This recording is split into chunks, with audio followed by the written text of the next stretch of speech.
Hey guys, Patrick Riddle here with MustKnowInvesting.com, your source for creative real estate investing, tips, tools, and techniques. And I am in the car today with one of my good buddies, Brian Whitsitt. Don't mind me, I'm driving. He's one of my good friends, has become that way. First met him networking. And Brian is a realtor. He actually works with Caldwell Banker right now in Charleston. And whenever I met him, he was actually interested in investing to himself. So over the years, his primary business has been being a real estate agent while investing on the side. Okay, so anyway, we're heading out to Johns Island right now to check on one of my properties. Tenants moved out recently, and we listed it for sale. We're going to see what it looks like a little bit. But I started talking to Brian and asking him what are some good tips to building a relationship, us investors. What are some good tips to building a relationship, a win-win relationship with a real estate agent? And so that's what we're going to cover today. We've got a few tips to go over.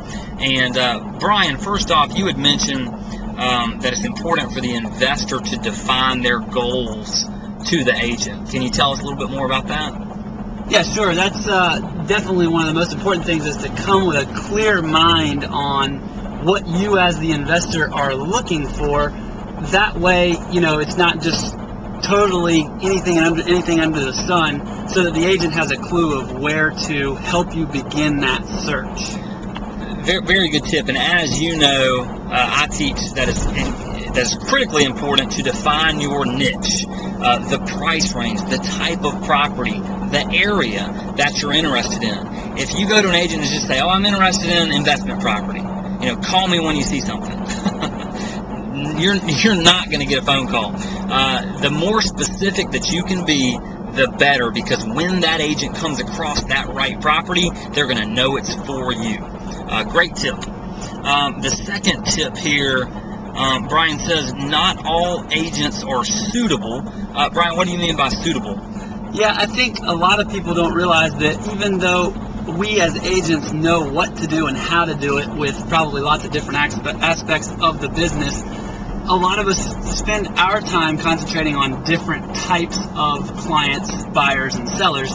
So if you're looking for the specific investment stuff that you're defining in step one, and that agent happens to concentrate in $1 million properties, then he's probably not spending the time during his day in things that might benefit you, no matter how good he might be at what you wanted him to do. He just isn't spending the time necessarily on it. So look for things like that. Well, and so what Brian's saying here, just to clarify a little bit, is it's best to find an agent who works specifically with properties in your niche as an investor, because there are agents specifically that work with investor clients rather than working with sellers or a certain type of buyers or price range in particular. Another one is find an agent that's also an investor themselves, because I've found that they come into the relationship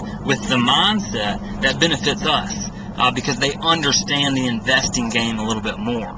So that's definitely a good one. And then the last tip here, Brian, you said realize that it's all about the long-term relationship. What do you mean by that? Yeah, absolutely. I think you and I are a perfect example of that, in that when we first met a long time ago, we both knew we were young and very aggressive, and we were both out beating the streets. But me as an agent at that time still as well, when I met you, and knowing what I was looking for and knowing what you were looking for, doesn't necessarily mean that deal or any good deals are going to come up anytime in the near future. So to give that time to happen, you have to realize that getting to know Patrick over the last 5 years now has been what's enabled us to really work really well together and almost be able to read each other's mind. When Patrick calls me and says he's got something to list, I know what to do with it. I know what he wants done with it. And the same thing on the buying side. So I think that you have to realize that this won't happen in a week or two, and that Patrick and I finally started really meshing probably 2 years into the relationship. So remember, Well, exactly, and so being committed to where you don't just call up a real estate agency, ask for an agent that has the qualities that we've talked about, tell them what you're looking for, and then just say, hey, call me when you find this. Don't expect for that to get you any appreciable results. What you want to do is you want to build a relationship. You want to build a personal relationship with the person, with the realtor that fits well with your business model, your niche and such. And, go meet them for coffee. Ask them what their goals are. Find out how you can help them. Take them out to lunch. Look first to build that personal relationship. Look for how you can help them, and ultimately just make it win-win.